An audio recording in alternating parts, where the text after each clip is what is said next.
வரலாறு காணாத வகையில் திருப்பதி கோவிலுக்கு வெளியே பக்தர்களின் காணிக்கை பணம் கணக்கிடும் பணி துவக்கம். பக்தர்கள் பார்வையிடும் வகையில் உண்டியல் அண்டாக்கள் அப்படியே வெளியில் கொண்டு வரப்பட்டு கணக்கிடப்படுவது ஏன்? தேவஸ்தான அறங்காவலர் குழு முடிவு செய்தது என்ன? திருப்பதி தேவஸ்தானத்தில் கணக்கிடப்படும் தோராய நகை பணத்தின் மதிப்பு எவ்வளவு? வாருங்கள் இந்த தொகுப்பில் பார்க்கலாம்.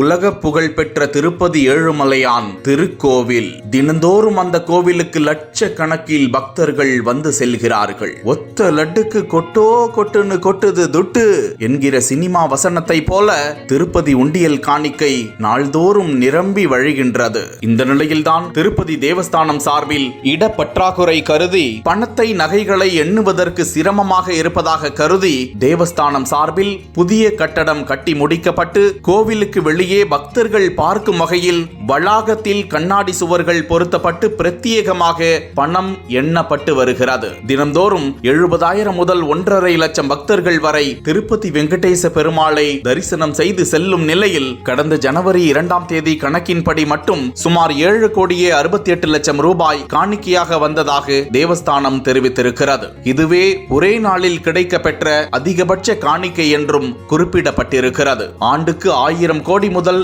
1200 கோடி ரூபாய் வரை காணிக்கை கிடைக்கிறதாம். மேலும் தங்க நகைகளும் காணிக்கையாக கிடைக்கின்றனவாம். தினமும் திருப்பதி தேவஸ்தானத்திற்கு 3 முதல் 5 கோடி ரூபாய் வரை உண்டியல் காணிக்கை வசூலாவதாக தகவல் வெளியாகி இருக்கிறது. காணிக்கையாக கிடைக்க பெறும் ஆபரணங்கள் உள்ளிட்ட பொருட்களை திருப்பதியில் உள்ள தேவஸ்தான கருவூலத்திற்கு பாதுகாப்பாக எடுத்துச் செல்லப்பட்டு கணக்கிடும் பணி நடைபெறுமாம். ஆனால் உண்டியல் காணிக்கை பணத்தை எண்ணும் இடத்தில் இடப்பற்றாக்குறை நிலவி வந்ததால் புதிய கட்டிடம் கட்டுவதற்கு தேவஸ்தானம் முடிவு செய்திருந்தது. அதன்படி பெங்களூருவை சேர்ந்த பக்தர் ஒருவர் அளித்த நிதி உதவியுடன் கோவிலில் இருந்து சுமார் 250 மீட்டர் தொலைவில் 23 கோடி ரூபாய் மதிப்பீட்டில் புதிய பரகாமணி கட்டிடம் கட்டப்பட்டு அது திறக்கப்பட்டிருக்கிறது. இந்த நிலையில் பிப்ரவரி 5ஆம் தேதி புதிய கட்டிடத்தில் உண்டியல் காணிக்கை எண்ணும் பணி நடைபெறும் என தேவஸ்தான அதிகாரிகள் கூறியிருந்த நிலையில் தற்போது அவ்விடத்தில் உண்டியல் காணிக்கை எண்ணும் பணி தொடங்கி இருக்கிறது. அங்குள்ள கண்ணாடி சுவர்கள் மூலம் திருப்பதிக்கு வரும் பக்தர்கள் காணிக்கை எண்ணும் பணியை